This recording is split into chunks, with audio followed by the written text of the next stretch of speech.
Buenas noches, amable audiencia. Bienvenidos a una emisión más de nuestro programa Contrastes, un programa de opinión política organizado por la División de Derecho Político y Gobierno. Hay que recordar que las opiniones son responsabilidades de los que estamos presentes en este programa. El día de hoy nos acompaña, como siempre, nuestro gran querido amigo Tobías García Tobar, Reinaldo Granados, que ya también es viejo, ¿verdad? No solo de edad, ¿verdad? También del programa. Sí, hacen más jóvenes son nosotros, pero bueno, hay que decir algo, ¿verdad? Por nuestra juventud. Y bueno, alumno invitado está Artemio Carras Beltrán. Y bueno, se agradece como siempre el apoyo en la cabina de Francisco Palacios.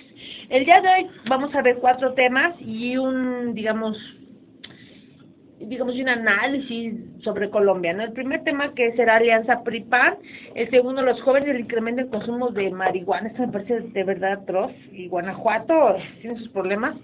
Trump y la autorización parcial de su iniciativa a la provisión de inmigrantes, principalmente de la mayoría musulmana, y bueno, finalmente el tema del narcotráfico, como digamos lo combatió Colombia, aprovechando nuestro estudiante de verano de Colombia. Muy bien, bueno, pues vamos a empezar con el tema antes de empezar, recordemos la página de Facebook, Contrastes de DPG, con mayúsculas, y bueno, el teléfono de cabina 216-84, cualquier comentario, pues estamos aquí para contestar. Muy bien. Vamos con la alianza PRI-PAN, Tobías querido, finalmente, ¿no? Se hizo esto que ya habíamos pronosticado. ¿Tú qué piensas?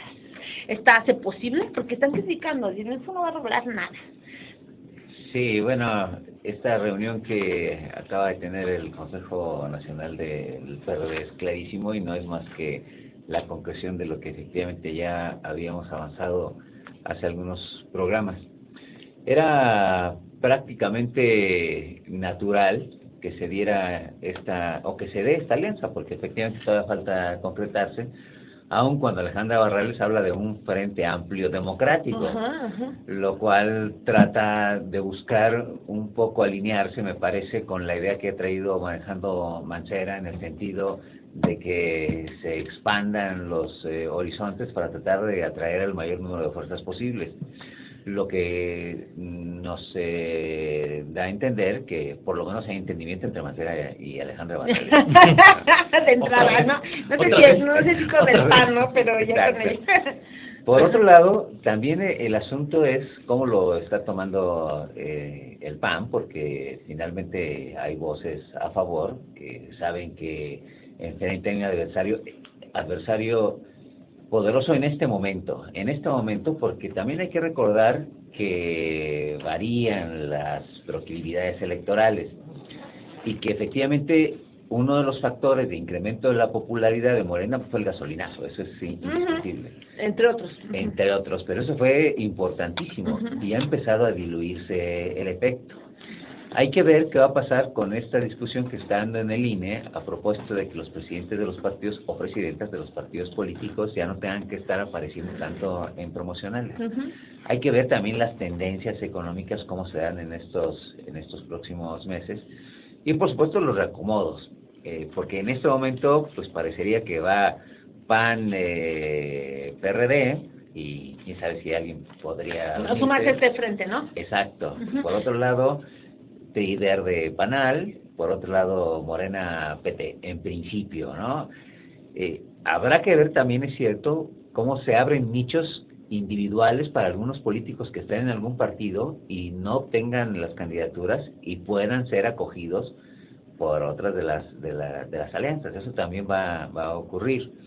Creo que una candidatura independiente fuerte para el próximo año es muy difícil, pero lo que sí ya parece concretarse es efectivamente esta alianza PAN-PRD, que con todo y lo que se ha comentado aquí, de que ideológicamente no hay coincidencias, bueno, pues también ya habíamos dicho, pues es una alianza de carácter electoral, y ya los partidos han demostrado que lo que quieren es ganar elecciones. Pero fíjate que ante este punto, antes de irme con Reinaldo, estaba yo pensando, por ejemplo, mucho del electorado de los panistas, o sea, del PAN, es este electorado tradicional, ¿no? Que no está a favor de matrimonio gay, el aborto, ¿no? Y entonces, y eso, o sea, es así como el otro paralelo con el PRD, ¿no? Entonces ahí va a haber temas muy complicados, ¿no? ¿Cuál va a ser, digamos, la agenda para que ande todo común, ¿no? Porque posicionarse de un lado del otro va a ser, digamos, va a quitar ahí punto, ¿no? Eso me parece que va a ser un desafío en el momento de, si es que se da, digamos, de hacer la agenda del próximo candidato hacia frente, ¿no? Creo yo, ajá. Pero eso es para los analistas, ¿no? Se supone que eso somos todavía. Por eso, lo que quiero agregar es que finalmente la gran mayoría del electorado pues no va a identificar más que a un determinado candidato que va por el partido que lo está postulando y que las propias estructuras partidistas se encargarán de convencer para que se dirijan a las urnas y depositen su voto, porque ellos y ellos van a estar pensando que es su partido político, ¿no? Pues van a trabajar, bueno, eso vamos a ver. Reinaldo, ¿tú crees que el PAN le sea atractivo pues frente que está, dice Barroles, ya les mandó la invitación, ¿verdad? Todos los presidentes del partido, ya lo firmó, dice, le mandé las invitaciones, firmadas. Yo creo que sí, porque ha sido exitoso en las últimas 3 elecciones locales. ¿Pero ¿no? por qué lo hace Barroles y no lo hace el PAN? El PAN también, el PAN estuvo ayer en sesión de Consejo Nacional y hoy otra parte, y el tema fue esta alianza con el PRD y fue aceptada. O sea, sí hay un acuerdo PAN-PRD para ir a una alianza... ¿Pero por qué es Barroles la que manda la invitación y no al PAN? Digo, ¿sabes qué? ¿Por qué lo pienso? O sea, la verdad dicen, piensa mal y acertarás, ¿verdad? Entonces a mí me parece este tema muy complicado porque en fuerza electoral, digamos, ahorita es mucho más el PAN, ¿no? Uno esperaría que es más fuerte que haga la invitación. ¿Por qué empieza el PRD, digamos, un partido que ha tenido, pues sí, un voto a la baja, ¿no? ¿Y por qué Barroles es la que hace esta invitación? Eso es lo que a mí, digamos, como analista, me hace pensar. Yo creo que es como un acuerdo. Hace varias semanas, los dos presidentes de estos partidos se presentan en una rueda de prensa y dicen, hay una posibilidad, ¿no? Entonces, cuando dicen que hay una posibilidad, pues nace esta oportunidad como para que suceda. Pero hasta ahorita no había nada claro, hasta ayer, ¿no? Hasta ayer nace la claridad, ¿no? El punto es que ahora por ambos partidos se tenga esta oportunidad de alianza, pero hasta entonces, ¿no? Y yo creo que hace mucho tiempo decíamos también que el PRD era un partido que estaba muerto.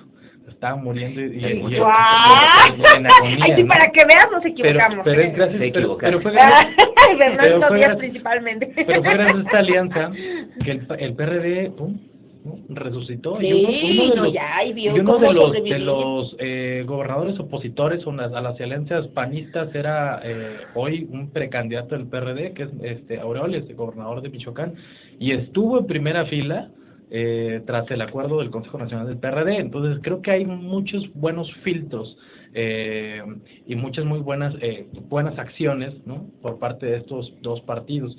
Creo que la oportunidad de tener una alianza con un candidato o candidata única bajo este nuevo esquema nos da también la oportunidad de pensar nuevas cosas, ¿no? Este nuevo sistema de gobierno que puede ser, este nuevo sistema de democracia que puede ser, estas formas más cercanas a la sociedad que puede ser. Yo lo dije hace unas semanas aquí y todo el mundo se rió de mí porque dicen, ¿cómo es? No es cierto, este no va a ser un proyecto ciudadano, y es que imaginemos que sí. O sea, no puede ser ciudadanos si está el PAN y el PRD. ¿Y por qué no? Ahí también habemos ciudadanos que militamos. No, a ver, Reinaldo, cuando tú ya militas ya no porque pertenezcan en un partido político, dejan de ser ciudadanos. A ver, sí, pero no sean militantes, Reinaldo, por favor, no quiero atenderme la candidata ciudadana a partir del PAN. Los partidos políticos en cualquier ya no son ciudadanos. No estamos de acuerdo, Es como si saliera ahorita. Déjeme terminar. Bueno, vaya, que ciudadano, no. Porque pues dice, independiente. Pues dice, a ver, nuevamente se sale el tema y yo insistiría. Es más, lo firmo el día de hoy. Está grabado. Puede haber la posibilidad de que exista un ciudadano o ciudadana que represente a esta candidatura, este bloque opositor PRI, este bloque opositor Morena. Puede haber, ¿por qué? AMLO desdeñó a toda la izquierda y la fuerza que pudo haber tenido. ¿Cuál toda la izquierda? Se me hace el PRD que está a la baja. El PT El PT, bueno, es muy cuestionable. Es muy cuestionable la izquierda del PT. Sí, y está, es la única que está con AMLO, ¿no? Pero la del PRD hoy no podemos decir que está a la baja, ¿eh? Bueno, pero no está por la alianza con el PAN. Pero ya no está a la baja. No, ya no está, pero fíjate Pero la desdeñó, o sea, el hecho de invitar así que si tienen que venirse, porque si no, adiós al 2008, creo que no es una forma de acercarse a los partidos. Pero fíjate, a ver, con esto voy con Artemio. ¿Tú crees que el PG, digamos, se equivoque en decir no a este Frente Democrático, Artemio? Pues yo creo que sí, porque se está cerrando a otras posibilidades, y con este cierre pues podría cerrar puertas. Sí, pero ahí, por ejemplo, si tú vas, creo ahí que también perderías esta parte, digamos, por lo que has peleado ideológicamente. ¿Todavía pierde Morena no incorporándose al frente? Si la izquierda, de acuerdo con la evidencia más reciente, si la izquierda hubiera ido unida, las izquierdas, en la elección del Estado de México, tendríamos a un gobernador. O sea, PRD y Morena. Tendríamos una gobernadora. Y Movimiento Ciudadano, ¿no? Que son como lo más, ¿no? Tuviéramos PRD y Morena. Con PRD y Morena, suficiente, ¿no es cierto? Los otros partidos abonan porque finalmente, aunque sea poquito, pero vienen a acumular votos. Eso es una evidencia reciente. Y se trata del Estado de México, que aporta una cantidad importantísima de votos. Ajá. Y además también hay que recordar que la Ciudad de México también está repartida mayoritariamente entre PRD y Morena. Sí. Entonces, imagínate la izquierda unida de Ciudad de México y de Estado de México, entre por supuesto el resto de los estados que gobiernan ambos partidos. Acaba de estar AMLO aquí en Guanajuato y bueno, hombre. Pues así como que no tiene las manos antes, Claro, no fue un personaje que este estado nunca ha tenido, nunca ha sido obradorista, ¿no? O sea, no llega tipo el DF y se hace llena plazas, ¿no? Exacto. Entonces, ¿a qué se le está apostando? A una estrategia electoral que, bueno, se está anticipando. Me parece que están midiendo los tiempos, están partiendo de la lectura que se hace de los procesos recientes y con con la calma que es posible, porque esto ya está muy próximo, el inicio, y además también para ir viendo cuáles son las reacciones de y los precandidatos del PAN, por ejemplo, ¿no? Pero fíjate, tú dices algo interesante. Yo creo que el PRD en realidad nunca tuvo la intención de aliarse con Morena, sino más con el PAN, y por eso lanzó el frente. Dice, yo invitamos a Andrés Manuel López Obrador, pero ellos saben que no va a aceptar porque pues, su enemigo, digamos desde el 2000, claro, es el PAN, ¿no? Porque fue, el tema del fraude electoral, ¿no? Entonces, no se vale. Sin embargo, yo sí creo que Andrés Manuel López Obrador, con una intención de formar un frente de izquierda, no sé, a la larga, con varias negociaciones, tal vez se hubiera logrado. Pero ahora con la alianza con el PAN, no. Está anulada. Pero no lo hizo. Tuvo la oportunidad y no lo hizo. Es que el PRD tampoco quiso. O sea, en el caso del Estado de México, ambos no se portaron, en el Estado de México, exactamente, no hubo una negociación, porque no hubo capacidad, ¿no? Pero yo creo que López Obrador tuvo que haber tomado frente y directamente la batuta en el Estado de México, no lo hizo. No fue López Obrador. Fueron los dos, en el caso del PRD tampoco hubo. Y ahí... Pero López Obrador tuvo que haberlo firmado. Esa era su oportunidad para llegar sólido al 2018. Pero si el PRD no quería, pues aunque yo creo que hubiera sido muy bueno. Bueno, hubiera sido muy bueno. Ahí creo que en del sentido de creo que una alianza de izquierda hubiera sido una buena opción. Sin embargo, creo que con este frente ya no es posible. ¿Quién sabe? Porque también habría que ver quién va a ser el candidato o candidata, que seguramente va a ser alguien del PAN. Exacto. Claro. Sí, porque nomás hay quienes creen que puede ser ciudadana, pero es menos. Y habría que ver también cuáles van a ser las características de la negociación para la alianza.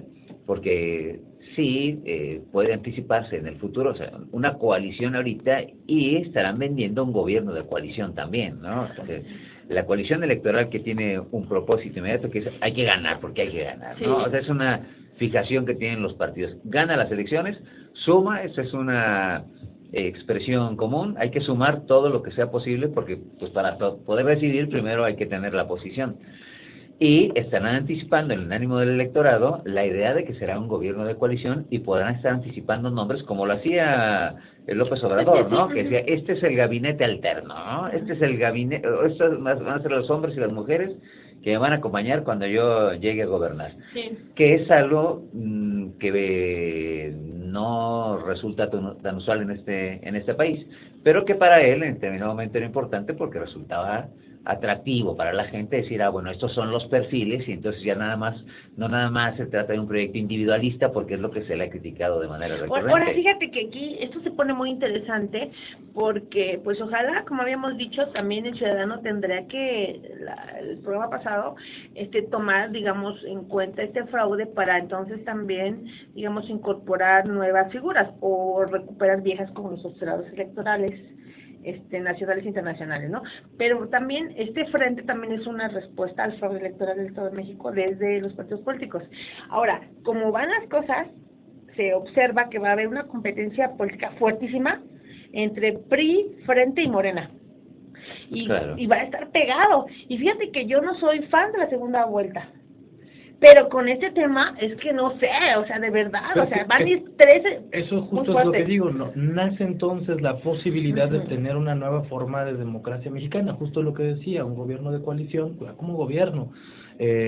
Una nueva forma de democracia, tal vez la segunda vuelta, tal vez otra forma de ir desechando, tal vez nuevos elementos para el periodo de campañas, justo para el resultado electoral. Entonces nace esta posibilidad, no solamente, digo, en el PRI el único que ha levantado muy bien la mano y proyectó ese tipo de cosas ha sido Beltrones, y lo han juzgado y lo han tachado porque pues no les conviene, ¿no? No, bueno, es que antes era el tema como bipolar, o sea, claro, bipartidista, ¿no? Ajá, donde iba el PRI y alguien más, ¿no? Pero esta vez van a ser tres fuerzas.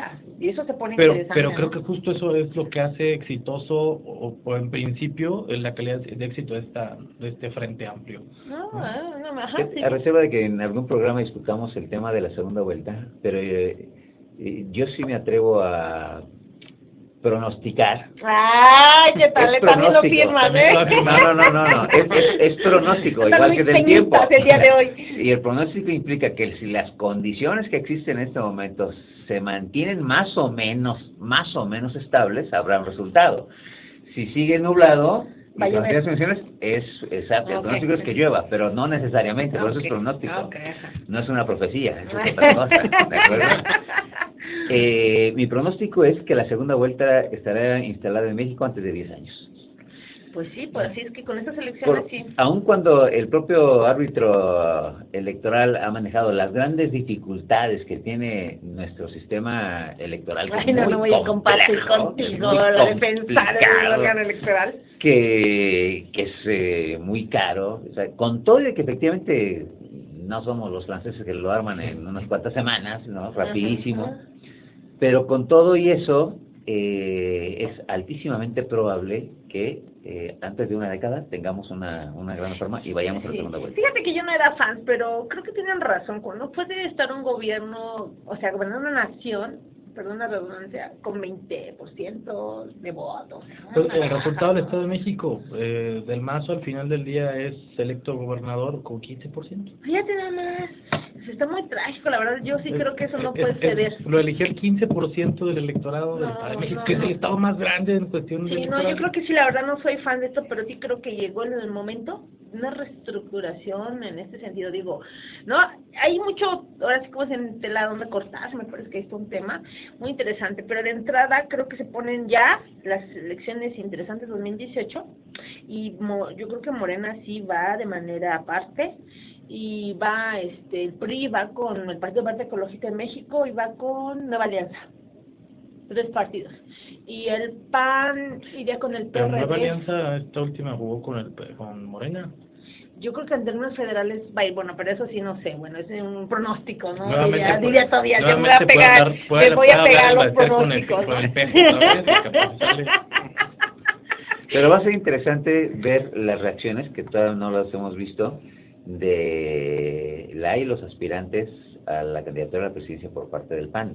Es decir, esto va a ser muy importante porque hay varios, y evidentemente que hay varias fuerzas políticas. Tendrá que haber una negociación, yo creo que más intensa al interior del PAN que del PRD, donde puede ser más fácil el convencimiento de que, oigan, pues es que si no vamos con ellos, pues estamos condenados a de plano decir vamos a y fíjate que pintar poco. este fin de semana estoy pensando que Margarita Zavala no puede ser, y eso lo hablaremos en otro momento, ¿no? Creo que ya una oportunidad de esa pareja presencial, ¿no?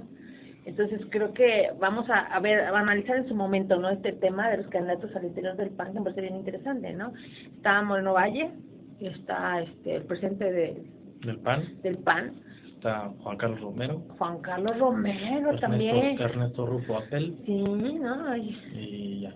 Y ya, bueno, nuestro gobernador no ha alcanzado unos puntos, pero bueno, es secuela. Muy bien, vamos con siguen apareciendo bardas. Vamos a siguen apareciendo bardas, no me llega el momento en que así, bueno, está bien, el pueblo me aclama. Muy bien, vamos con el siguiente tema, que la verdad sí me preocupa muchísimo, los jóvenes del incremento en el consumo de drogas. A ver, jóvenes, Artemio, ¿qué tienes que decir al respecto? Bueno, pues que es triste que que haya más jóvenes. Que haya más jóvenes. Bueno, sí, no, pero está pasando, ¿no? Aparte de la tristeza, que sí, las ¿no? edades en las que empiezan a consumirlo, chicos menores de 12 años que ya están consumiendo drogas tanto duras como blandas, así es alarmante en una sociedad. Ay, no, de duras y blandas, ¿me puedes hablar sobre esa clasificación? Pues sí, se supone que las duras son aquellas que vinculan o tienen un proceso con químicos que no encontraría naturalmente en la naturaleza, bueno, vaya la expresión, y las blandas serían aquellas que... Como la marihuana, que es el problema del incremento de la droga, ¿no? Sí, así es. Ok, muy bien. Ahora la pregunta que me hago es ¿por qué hay más drogadicción? Y esto no es de ahorita, o sea, la verdad es que de esto no tiene la culpa, bueno, sí la tiene porque lo permitió, ¿no? Pero ya, digamos, hay un incremento registrado desde el 91 para acá, de un aumento sistemático de, digamos, que el consumo de drogas, ¿no? Ha ido al ascenso, ¿no? Entonces, esto ya vino como un problema de muchos años atrás que no se ha hecho política pública, no le ha importado a nadie, pues tampoco a Peña Nieto, ¿no? Entonces el tema es, ¿por qué este incremento? Es mi pregunta, Reinaldo. Hay un estudio muy bueno del Instituto Mexicano de la Juventud y COFEPRIS, pues está interesante que estas dos instituciones se hayan unido para presentarlo, y entre muchas cosas nace con tres vertientes. Una, la propuesta del conocimiento de las drogas en los jóvenes, hasta antes de este medio de gobierno, era únicamente como de manera preventiva, es decir, esos típicos talleres, típicas imágenes y típicos cursitos de no te drogues porque es malo, ¿no? Y no lo voy a hacer porque no está bien. Y a partir de este estudio nace un parteaguas donde el enfoque ya es totalmente informativo, y entonces te da ya un bagaje de qué son, cómo son, como lo decía Artemio, qué son, cómo son, cuáles son esos principales problemas. El otro, que es el más importante, es el aspecto familiar. Hoy la situación familiar a veces, y es muy fuerte porque ahí encadena o desencadena la mayor posibilidad de consumo, ¿no? A través de problemas familiares, a través de no entendimiento, a través de no acercamiento, a través de alejamiento de padres e hijos. Esto es el incremento total. ¿Por qué? Porque hoy en día es más fácil consumir marihuana que comprar un cigarro. ¿Por qué? Porque el cigarro ya está prohibido. ¿Y la marihuana no? Pero es que el cigarro, el cigarro está regulado y la marihuana no. Ah, ya. ¿No? Entonces yo como menor de edad voy al Oxxo, porque ya he oído que ya desaparecen las tienditas, pero voy al Oxxo y no me venden cigarros, ¿no? Pero voy al barrio de la esquina y me venden 1, 2, 3, 4 churros. Qué cosa. Entonces es mucho más fácil. Y la otra, que justo lo que comentaba... Es que ahí nada más te tengo y luego te permito continuar. Mira, está viendo una encuesta de por qué acceden y una decía es por el fácil acceso a la droga. Así es, justo eso, que esa es la parte. Y entonces viene la parte social. Ajá. Ya vimos la parte de la informativa, la familiar y la parte social. Y en la parte social, lo importante es que está tan fácil acceder a las drogas, pero que ahora las drogas, pues como justo la explicación que da Artemio, ya son más caras según el nivel de droga. Entonces es más barato comprar marihuana que comprar cristal. Ambas me darán un efecto psicotrópico, pero pues la marihuana está más barata. Entonces es por lo que está más barata, ¿qué tal? Pero es justo eso, hay un acercamiento constante porque no está regulado.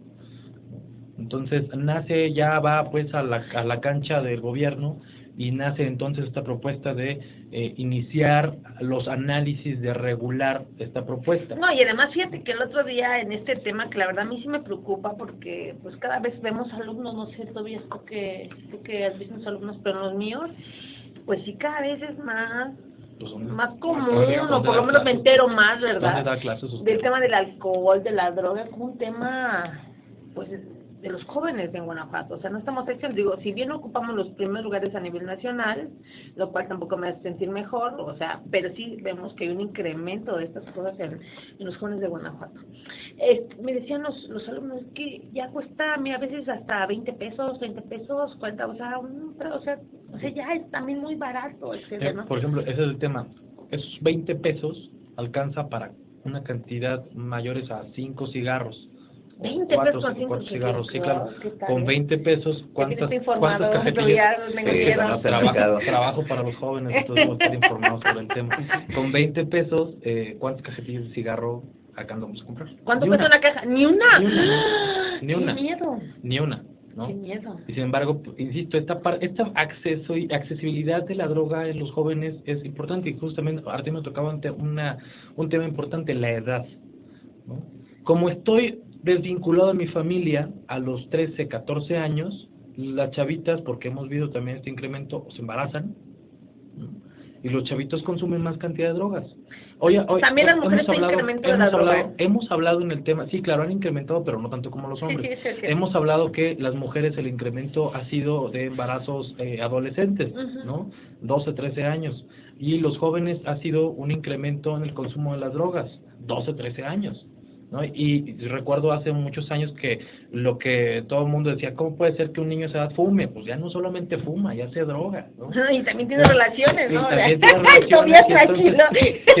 es una cadena social que no podemos romper, justo porque el gobierno no pone atención en todos esos pequeños factores, que quiere abarcar los grandes factores, pero no los pequeños. Pero fíjate, Tobias, o sea, en este tema, porque digo, esto es un problema de salud, un problema, digamos, social, es un problema de verdad fuerte. Yo no he visto así políticas importantes gubernamentales que estén enfocadas, digamos, a sacar a estos jóvenes de estas cuestiones que está diciendo muy bien Reinaldo. Es un problema complejo que representa diferentes tipos de situaciones, porque efectivamente no es solamente el incremento en consumo de marihuana, que por cierto la semana pasada se aprobó ya la reforma para que pueda ser utilizado con fines medicinales. Todavía vendrá una regulación y una serie de decisiones que puedan determinar cómo y quién puede producir, cómo y quién puede procesarla, y cómo y quién puede expenderla, y cómo y quién puede consumirla. Es un paso pequeño a comparación de lo que ha ocurrido en otros países de Latinoamérica y de Europa, en donde se ha permitido el acceso a la marihuana. La discusión está en torno a definir no solamente el tema del consumo de la marihuana, sino a dos cuestiones importantes: el incremento en el consumo de todo tipo de drogas, algunas de efectos letales y algunas con mayor asociación a la delincuencia. Por otro lado, también efectivamente el grupo o los grupos etarios que comienzan a consumir todo tipo de sustancias adictivas, el alcohol incluido, que es adictivo y está permitido, está regulado, pero es permitido. Pero en estos días aparecía información en el sentido de que niños de quinto, sexto de primaria se han tomado 5 copas en el mes anterior, ¿no? Esto es lamentable. O sea, el acceso al consumo de alcohol se ha facilitado, el acceso a las drogas se ha facilitado. Fíjate, qué miedo, ¿no?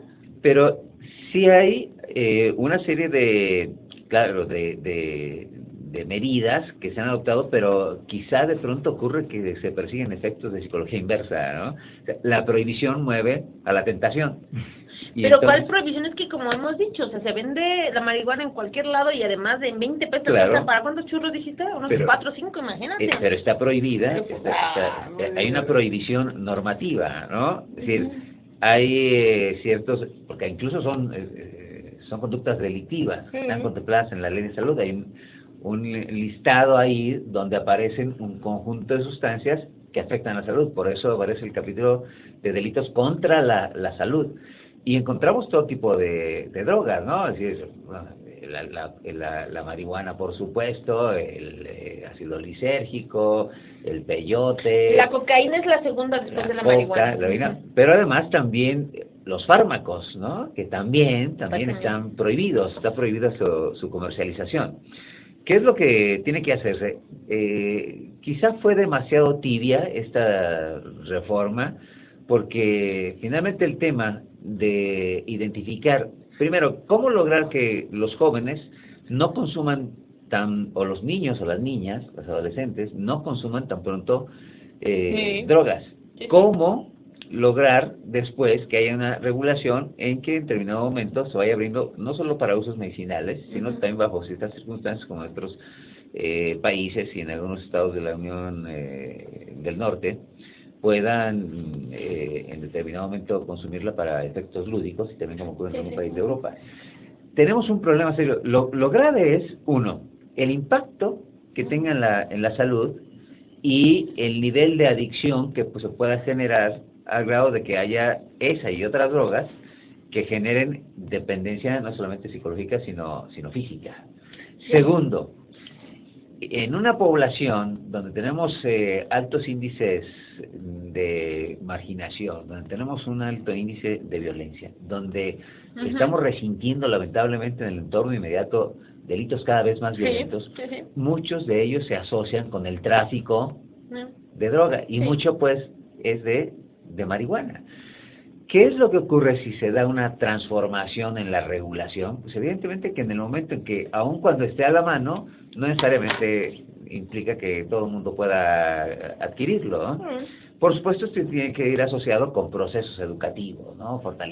Hemos dicho, fortalecimiento de la familia, fortalecimiento de la escuela, fortalecimiento de las instituciones, mayor información y formación también. Pero si en determinado momento encontramos un cóctel en donde asocias ignorancia, exacto, problemas de carácter cultural, problemas de carácter social, problemas incluso de supervivencia, disfuncionalidad familiar, claro.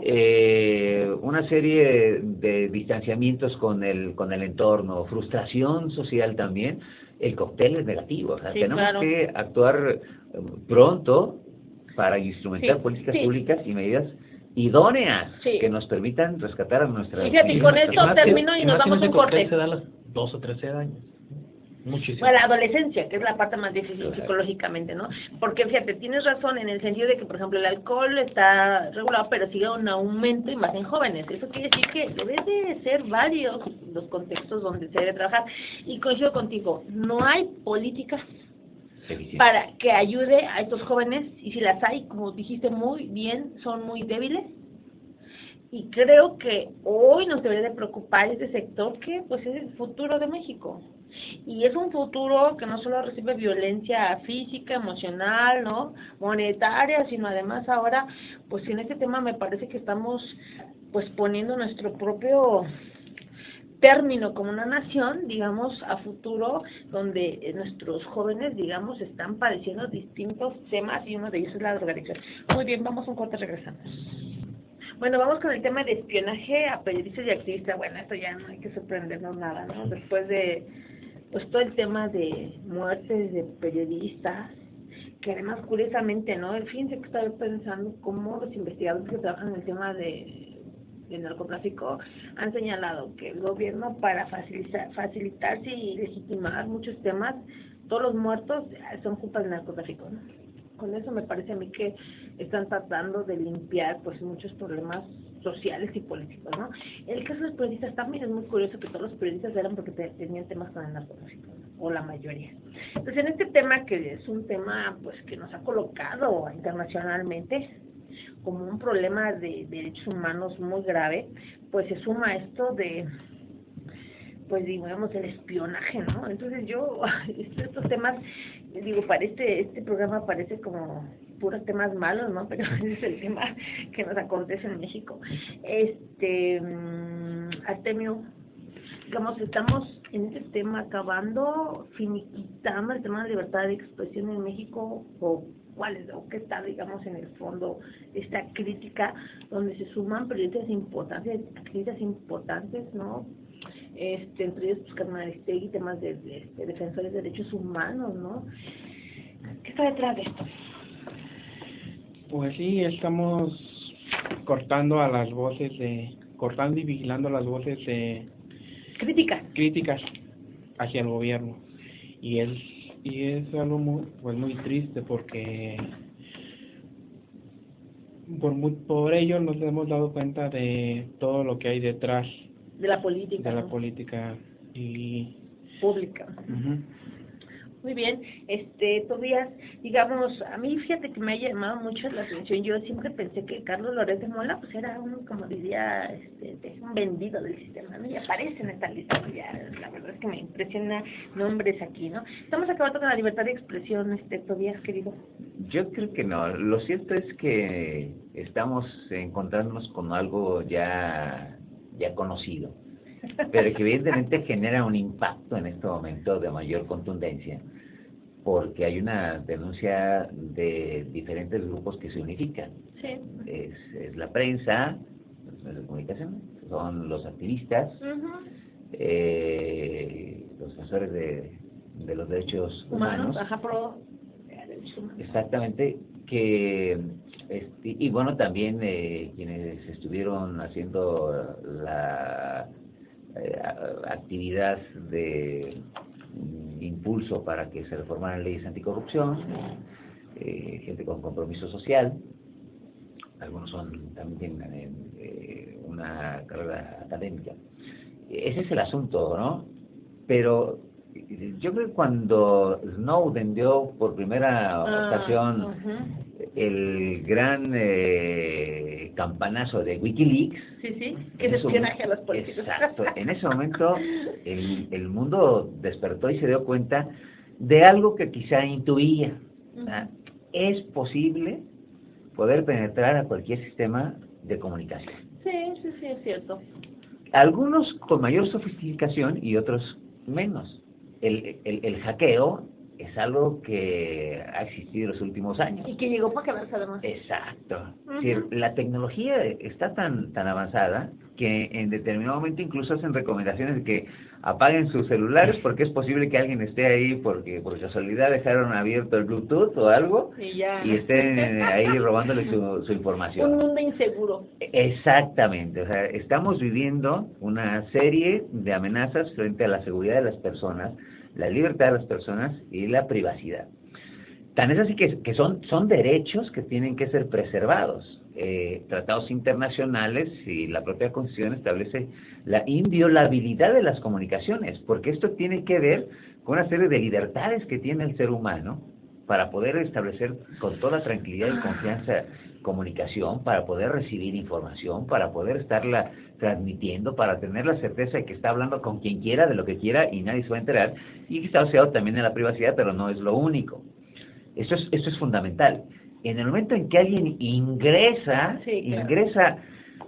a tu teléfono celular, a tu computadora, obtiene una serie de información impresionante. Por eso muchas veces hay quien recomienda, y aún así permanece todavía en algún lugar la información. Pero escribe y borra, ¿no? Habla y borra. Sí, y ahora ya psicosis, ¿no? Y no puedo hablar por este medio, ¿no? Y mejor te veo. Y dices, ¿qué onda, no? Agrégale a las cámaras que no les hacemos mucho caso. Que habrá cámara. Exactamente. Pero estamos, o sea, no es necesariamente, bueno, no estamos lejos del auténtico Big Brother, ¿no? Del libro de 1984. Sí. De Orwell, ¿no? En realidad sí hay todo un aparato que alguien maneja y que está con la posibilidad real de poder intervenir en comunicaciones. Ahora, esto evidentemente que es, por regla general, un hecho o un acto prohibido. Sí. Por eso se requiere que para que haya intervenciones de cualquier tipo de comunicación por parte del Estado, sea necesaria una petición especial de la autoridad investigadora a ciertos órganos federales que son los que habilitan, hay tribunales que son los que habilitan una posibilidad de intervenir comunicaciones. Pero tienen que seguir todo un mecanismo, porque justamente es un derecho inviolable la comunicación. Está habiendo una intervención de comunicaciones en este país y en el mundo, lo vemos todos los días. O sea, el tema con Putin no se cierra, ¿no? Claro, Ahora, el asunto es que no solamente en México, sino en todo el mundo, tienen que estarse desarrollando mecanismos para defender y para defender a las personas, a los seres humanos, de estas intromisiones del Estado o de otros particulares, pero también para que haya consecuencias ejemplares y para que se eviten, se prevengan, pero también se sancionen de manera severa. No están, por supuesto, el hecho de que sean periodistas, que son personajes públicos, nos genera preocupación, pero estamos todos los seres humanos en ese riesgo constante, y la protección es y debe de ser para todos y para todos. Y fíjate, tú me pones a pensar un tema que fíjate, yo no lo había reflexionado, por ejemplo, digamos, la intervención de políticos, ¿no? Pensemos, por ejemplo, en el presidente del INE, ¿no? Cuando se expresó mal de los indígenas, ¿no? Digamos, ahí se puede justificar, pienso, ¿no? Tú me dices, a lo mejor estoy diciendo que no, pero son, digamos, funcionarios públicos, ¿no? Es público el asunto. Entonces, no sé, ahí podría ser permitido o no. Y en el caso de periodistas que son críticos, o sea, creo que sí es más complejo el tema, y qué hacer, por ejemplo, en el caso de los políticos y la intervención hacia ellos, que es un tema que hemos dicho que bueno que hay estas intervenciones porque nos enteramos de cosas, ¿no? Pero también tienes que ver con un derecho al informe, no sé. Claro, no, es que el derecho es para todo tipo de personas. Incluso la Constitución prohíbe la intervención de comunicaciones en materia electoral, en materia fiscal, en materia civil, en materia mercantil, en materia administrativa. O sea, tiene que estar relacionada esta intervención con un hecho delictivo. O sea, no se puede permitir, la transparencia es fundamental hoy en día, ¿no? Y también la Constitución establece el derecho de acceso a la información pública. Sí tenemos derecho a saber qué hacen los políticos, tenemos derecho a saber qué decisiones toman, por qué las toman, pero hay una determinada franja en donde se puede tratar situaciones de carácter privado. Incluso cuando en un asunto de carácter penal hay una autorización para una intervención telefónica, todo aquello que no esté relacionado con una conducta delictuosa que se está investigando tiene que ser destruido, a menos que aparezca nuevos hechos que se vinculen con otros delitos. Entonces tendrá que continuar su ruta, pero eso es un derecho fundamental de los seres humanos. Oh, qué interesante, Reinaldo, contigo termino. Yo más bien me voy a la parte tecnológica. Decía el maestro Tobías que es contra nuestros derechos humanos el hecho de que se estén accediendo a nuestras comunicaciones. A ver, si bien el software que se les hizo a estos periodistas fue muy específico, aperturar sus celulares, no saber qué dicen, qué hacen, cómo se conocen, pero las grandes empresas tienen acceso a nuestros datos y a nuestra información todos los días. Lo siento por los que tienen iPhone, porque con mayor razón sí. lo hacen. Sí, claro. Al abrir, es que son las listas chiquitas que nadie lee los contratos. Al dar la bienvenida a tu iPhone, aceptas todo lo que está ahí porque ya quieres utilizarlo. Y en Facebook y ahí también, está, y todas las redes sociales. Todos los que tenemos Facebook y todo. O sea, Facebook no vale porque... Pero ya hay consentimiento. Sí, claro, estamos aceptándolo, no es que no lo leemos. Todos los que tenemos Facebook, o sea, que si creemos que Facebook vale millones de dólares porque es Facebook, no, vale millones de dólares por la información que tiene y puede obtener, y que la vende muy duro, ¿no? Muy caro. Entonces ahí todos tenemos pero es que exagerados, ¿no? Ahorita, por ejemplo, hay 4 celulares de esta mesa y los 4 celulares pueden aperturar para escuchar lo que decimos y ver las fotografías y las cámaras y todo lo demás, ¿no? Y es todo un movimiento tecnológico. Hoy vemos una cuenta de internet, algo a través de nuestros celulares, y enseguida nos aparecen comerciales de Mercado Libre ¿por qué? Porque están viendo específicamente qué es lo que estamos utilizando. Entonces no es tan ajeno. Y lo otro ya es el punto específico. Dos análisis. Uno, vemos que entonces no todos los periodistas que hablan en contra de AMLO son malos, ¿no? Son periodistas que tienen algo que informar. Y la otra es analizar también justo esta vulnerabilidad del Estado, lo que el Estado hace con nosotros como ciudadanos. Vaya, si a los periodistas lo hace, ¿qué no hará o qué no habrá hecho ya con todos los demás? No, qué miedo, esto está peor que Big Brother, ¿no? La neta, después de eso ya tengo miedo hasta de la portada. Si va a tirar su iPhone, dice dónde. Y vamos con el otro tema que es ya de los últimos, vamos con Trump. Bueno, sigue haciendo revuelo internacional este hombre, siempre aparece en las noticias, ¿no? Entonces, en este sentido, Artemio, digamos, estamos ante un tema de, no es una posibilidad, pero pues logró, digamos, que se permita una de las cosas que él dijo, ¿no? O sea, evitar el paso, principalmente musulmanes. Entonces, al final, Trump, la pregunta es, ¿va a lograr, digamos, esta cerrazón de las barreras, o de las fronteras, perdón, para inmigrantes, o simplemente ese es un tema como de ir trabajando, limitantes para quien sí, para quien no? Pues yo creo que no creo que pueda cerrar las fronteras. Estados Unidos es un país que se ha forjado y se ha formado por inmigrantes, tanto europeos como asiáticos y latinos. Y yo creo que eso que está haciendo Trump es algo que a la larga va a impedir que haya innovación en Estados Unidos, porque está protegiendo a aquellas personas que perdieron su empleo porque no pudieron acceder a la capacitación o porque no quisieron hacerla, no quisieron capacitarse más o no pudieron, y quiere Trump que ellos entren en este juego de competir con los mejores, y ahí es el principal mercado. Ok, Reinaldo. Entonces, en este sentido, digamos, estamos ante un tema de que la posibilidad de lograr que Trump gane, digamos, su política, digamos, de cerrar fronteras ante el gobierno, en este caso, pues el Poder Judicial. Ya lo había hecho. O sea, esta posibilidad de cerrar las fronteras a todos los países musulmanes ya lo había hecho, ¿no? El hecho de que hoy esté dándole como el primer paso a la realidad, pues es algo que también nos debería estar preocupando. Irónicamente fue después de haber llegado de los países musulmanes, digo, estaba bailando en Arabia Saudita y demás, ¿no? Digo, no le cierra la puerta a todo el mundo, sabe muy bien aquí. Además lo que decíamos, ¿no? Pero son países que invierten mucho, que tienen mucho dinero, digo, ¿no? Eso es lo más curioso. Sabe muy bien a quién cerrar las puertas, digo, porque a los Emiratos Árabes no se los cierra, ¿no? O sea, es al contrario, se los abre y va y los visita y baila con ellos y demás.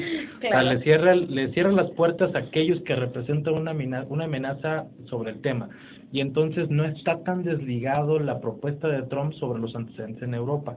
Estos últimos ataques en Europa han sido por el Estado Islámico en algunos u otros niveles, pues, pero son este tipo de islamistas que no quiere Trump dentro de Estados Unidos. No, bueno, ahí... yo quisiera nada más decir, por un momento pareciera que se nos está olvidando de nuestro muro, aunque ya está diciendo que ya hasta lo va a poner con paneles solares para que no nos cueste tanto. Bueno, que te gusta una cosa, que el muro ya existe, ¿no? Con láminas y fierros, ¿no? Sí, ya. O sea, digamos, eso también es cierto, o sea, nos asustamos, pero si tú vas a Tijuana, está un muro ahí, una alambres, ¿no? Si vas a, digamos, a cualquier parte de la frontera, ya hay, ese muro, digo, nomás sería más efectivo con cemento, ¿no? Pero está el muro, sí, todavía. Bueno, es una medida que fue suspendida temporalmente por la Suprema Corte. El asunto va a resolverse en octubre, donde se van a escuchar los argumentos de las partes. Y es una suspensión también atenuada, no es radical, porque finalmente de lo que se trata es de sí permitir el ingreso a aquellas personas que demuestren un contacto de buena fe con alguna persona física o colectiva de los Estados Unidos. Que tengan familiares, que tengan negocios de trabajo, profesores, etcétera, ¿no? O sea, si viene una iraní a invertir $2,000 millones, está bien padre. Claro. Porque nada más los pobres no los queremos, ¿no? Exacto. Esa es una situación en donde sí efectivamente es una victoria para Trump, pero por otro lado también tiene todavía por delante necesidad de que se desarrolle el procedimiento para llegar a una conclusión final.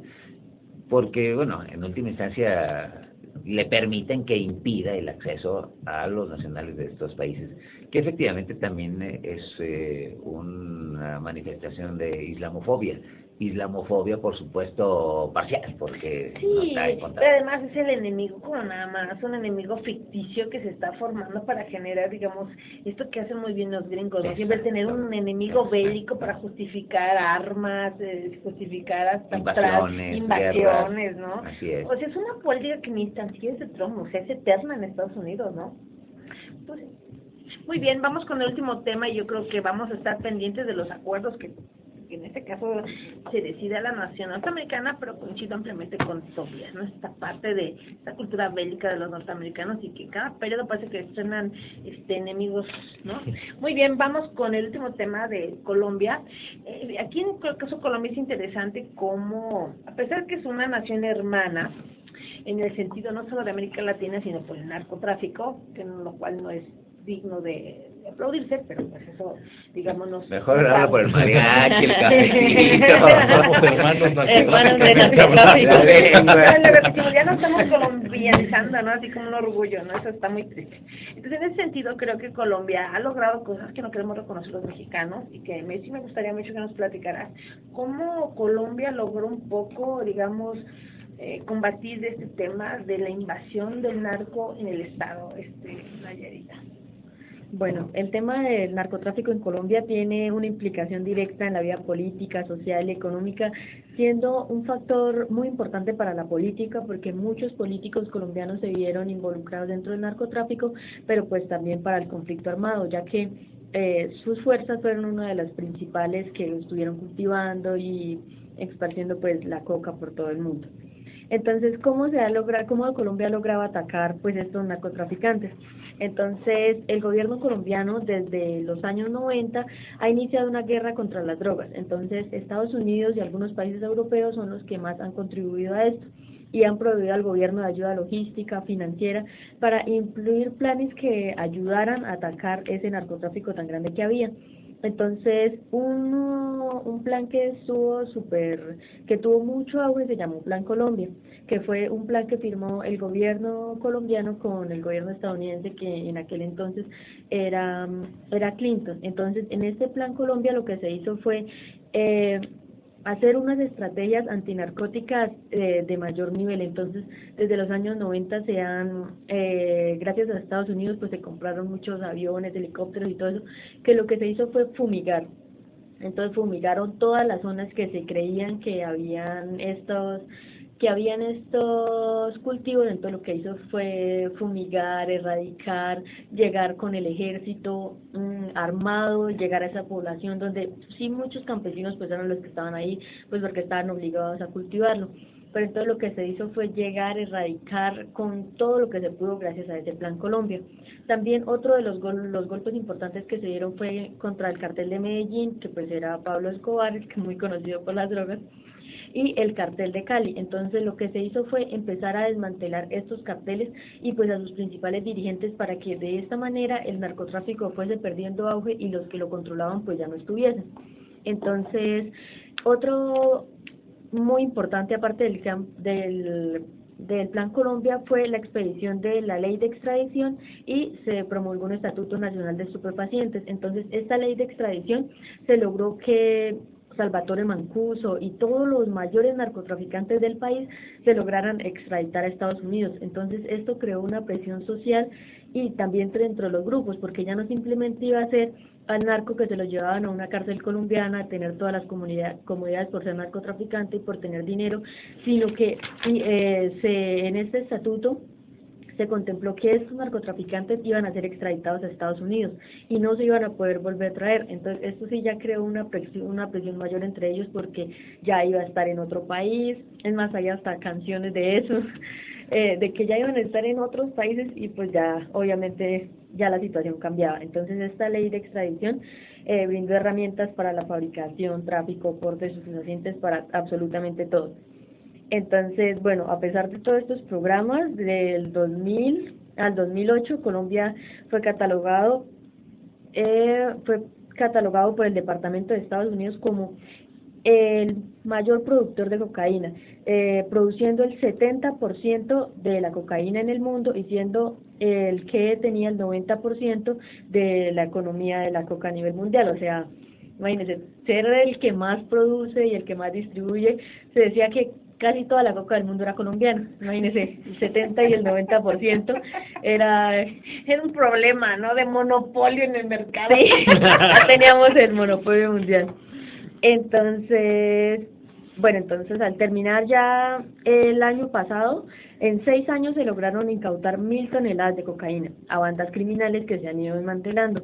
Entonces, lo que ha hecho Colombia para combatir el narcotráfico, que ya está muy reducido a partir del 2010, ya estos últimos 7 años, ya pues si bien hay mucha pues exportación, pues sí ha bajado mucho. Entonces, lo que ha hecho el gobierno nacional es una presión contra los grupos armados, contra las bandas criminales, contra los carteles que se crearon, y una presión muy fuerte, una presión que en Colombia uno iba viajando por cualquier lado y en todos lados se ve el Ejército Nacional. Entonces, es esa presión de que habían en las vías, se paraban los carros, los camiones, para precisamente para controlar que no se estuviera transportando la coca. Hay cualquier cantidad de perros, de todo entrenado en Colombia. Pues ya ha hecho el gobierno nacional una fuerte lucha. Fíjate que yo creo que vamos a dar otro espacio en el siguiente programa, porque hay otros temas interesantes, cómo desmantelaron los cárceles. Creo que eso me parece un tema interesante. Sí, y otra cosa que me parece interesante, en México también tenemos en todos lados los soldados, tenemos los soldados y tenemos los perros, pero ahí no pasa nada, ¿no? Entonces, también me gustaría hablar de eso, de cómo el ejército es diferente en Colombia acá, y yo creo que ese es un tema que vamos a hablar en el siguiente programa. Bueno, pues muchísimas gracias, agradecemos amablemente su presencia, y bueno, pues los esperamos en el próximo programa, el próximo lunes a las 8 p.m. Buenas noches.